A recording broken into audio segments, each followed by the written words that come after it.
Hey, it's Steven with Jacksonville Real Estate News. I hope you're having a great and wonderful Friday. I would love to get into what is going on in the market. We just came out of April, and there have been some changes. So, you know what? Let's get into it. Let's look at what is happening here in the Jacksonville real estate market, and hopefully it'll give you some information that can be beneficial in your home buying or selling coming up here into the spring and summer. So let's get into it. So first thing that we're going to see is the number of listings. If you guys have been watching the channel before, you've seen me go through these. So if you haven't, I'm glad to have you. Please give me a like, subscribe, and a follow. If you have any questions, put it in the comments down below. I'm here to help you in any way that I can. But let's get into this now. So this is a summary for April 2023, the number of listings. So we've kind of seen from March 2023, 7139 going down here to 6775. So they kind of peaked up here. This is coming back down. It's coming back down in terms of number of listings. So we're going to see that kind of, we're going to go down below and see some other things that are kind of changing, but things you need to know from this is the number of listings is going down. Now, the interesting part about this is the number of sold listings is also going down. So the number of listings on the market is going down and the number of sold listings is going down. So what does that mean in terms of inventory and things like that? Well, we'll find out down below. Coming over here, we're looking at median sold median sale price. So the median sale price of what's going on. I like looking at this number. It just gives me more data. We've got a bunch of other things that we can look at, but I really like this sold median sale price. So we can see this kind of bottomed out kind of in February of the median sold price, and it's starting to come back up. And I mean, it's taken some pretty good jumps respectively. This is just going to keep kind of going up and up and up as we get into the spring and summer. So the absorption rate, once again, this is the amount of time if no other listings came on the market right here. If no other listings came on the market, how long would it take with our average solds? How long would it take for those to go? It's really kind of months of supply. So your absorption rate in months, at one time, kind of around December, this was around 3. It's pretty high. We go back to May of last year, we're at 1.48, peaked at 3. Now we're kind of down to 2.57. So it is starting to kind of balance out. So there is not as much inventory coming on the market, and it's starting to sell. It's starting to move. Now, we're going to get into our days on market here in a little bit, but that's what we're starting to see. So there's fewer and fewer homes. We're kind of seeing that. Now, I do expect, and if you looked at my update from last month, I do expect right here, we should start to see this kind of tick up more and more. Historically speaking, that's when we see more listings come online, is into the spring and summer. Here in Florida, it is the busiest time when it comes to buying or selling homes, is spring or summer. So that's when I'm expecting it to happen. Sold to list ratio. This is a really good one, guys. And I've talked with many, many people about this, is what is this sold to list ratio? When everyone talks about, oh, prices are coming down, well, if you look at it, sold median sale price is going up. Sold to list ratio is, once again, what is our list, and then what is the percentage to sold. If you go back here, and we go to May of last year, we're looking at 100%, meaning they got 100%. It's sold at 100% of what it listed at. If you go even further back, I remember seeing stuff at like 103, 104, 105. So that means that when they listed it, it sold for more than it listed for. Down here, we kind of saw a dip all the way down into January at 96.7. This is picking back up, 97.7. So that is a strong indicator of what's going on in the market. So you buyers out there, just know that. You might get a little bit of a discount, but it's not going to be a big, huge, massive discount. You sellers, let's think about that. When we're going in and looking at selling our house, we need to have those types of conversations of, hey, we need to be, this is our starting, but on average, and your realtor will narrow these things down for you. This is very basic with all of Northeast Florida, but we can really shrink it down to your area, to your neighborhood, of what that looks like. So once again, ask your realtor if you're getting into those with either the buying or the selling. Kind of dive into this a little bit more because it is really kind of regional and focused, even down to the neighborhood. I'm giving you big overview, but we can really shrink it down. So please do that. Days on market. That's what we were just talking about up here. Absorption rate, number of listings, boom, let's hit days on market. What the days on market looks like is, man, I just can't, it's like, whoop, straight up there. And then we get into February, that's kind of where we peaked.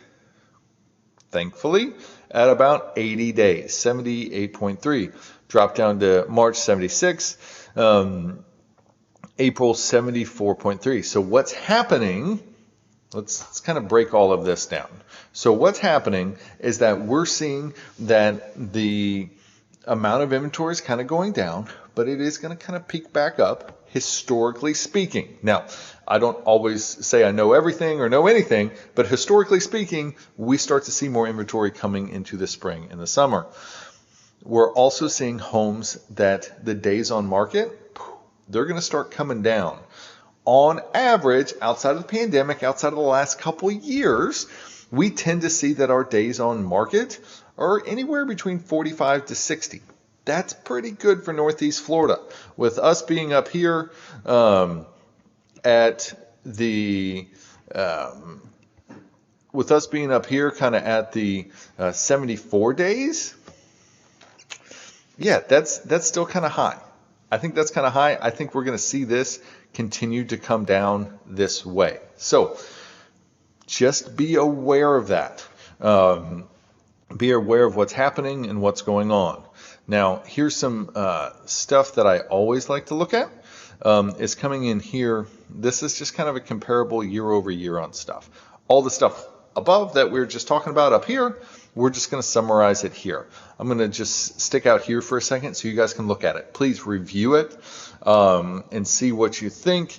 The big thing that, once again, I like to look at is your median sale price, your average sale price, what that's doing, days on market. So look at this. April 22, days on market, 30. April 23, 74.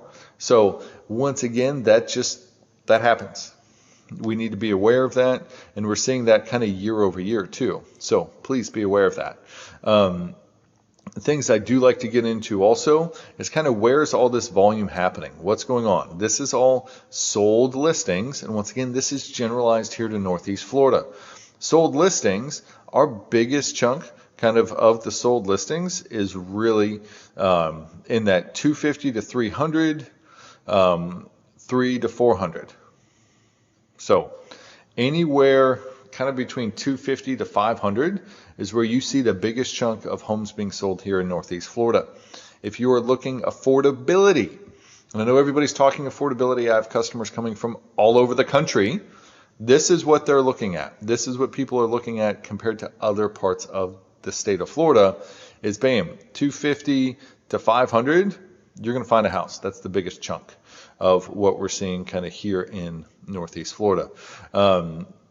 Once again, let's also look at our active listings. What's active? What's happening? We see a big chunk, this 300 to 399. Also at the same time, if you look over here, this is 2023 this month. This is year to date. So I like to see these of just kind of what's happening, what's going on in the active listings. If you're looking to sell your house, this is a really good thing to look at. It's your active listings, and then we should definitely be comparing it to your sold listings. So if we've got a bunch of active, let's pick this 300 to 400 range. So we've got this right here, active listings. We got 51. There's a lot there. Okay. Well, how many are selling? How many sold last month? I mean, 628. So we're seeing how many, and the reason I look at that is because it's going to show us how many times these are going to turn over. In that price point, are we seeing a lot of things move? Because if we broke these numbers out, I bet you we're going to see different days on market for 300 to 400 versus a million, or versus 90 to 99. There's a bunch of variables that go into this, and I'm really just telling you guys this because you need to know it. You need to know what questions you need to be asking your real estate professional.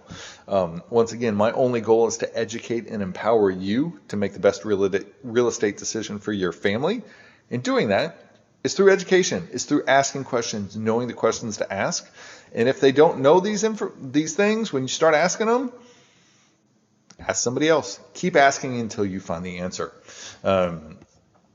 So hopefully this has given you some insight. And let me go over here. I love this one too. Sorry guys, but I just jump around and I love these numbers, and it's something fun for me to look at and get involved with. When we're looking at this comes to new listings. Where are we seeing a lot of new listings coming up? I get into this is because some people will say, hey, Stephen, I really want to be looking at a certain price point, let's say 500 to 700,000, and I want to be in this specific neighborhood. Great. Where we start out on all these is we start out right here. We say, hey, how many new listings are we expecting to get in a certain price range? Okay, how many new listings? Then let's narrow that down to how many new listings in that neighborhood in that price range. So we do that because that helps you, the consumer, to really set expectations. If you are looking in a neighborhood and the average in that neighborhood is, 4 to 500,000, and you're saying, Stephen, I really want a house in that neighborhood that's in the 350 range. Well, how many times is one of those going to pop up? It's not my feeling. Let's go look at the numbers. So those are things and questions that you should be asking that your real estate agent can find for you, but you just need to know that you can ask them. Once again, I hope you guys found this informational and insightful with everything that's going on in the market here in Northeast Florida. What we can really summarize is, hey, inventory is down a little bit right now, but we are expecting it to go back up. Days on market is coming down, and we are starting to see pricing start to go back up. So just be prepared as we get into the spring. I'm really excited to see what's going to happen here in May because everything that I've seen, I'm getting more calls of people wanting to list houses. I'm getting more calls of people wanting to buy houses because we're getting into the spring and summer. So be prepared. If you are looking to buy a home, speak to a real estate professional. They'll give you insight and guidance for everything that you are looking to do. Once again, if you need anything, please put a comment down below. I'm happy to share and help in any way that I can. And once again, Jacksonville, it's Friday. It's beautiful outside. For those of you watching this outside of Jacksonville, I will tell you it's like a beautiful 82 and sunny with low humidity. This is a Chamber of Commerce day. So if you are in the greater Northeast Florida area, after watching this video, go outside, enjoy yourself, and enjoy your weekend.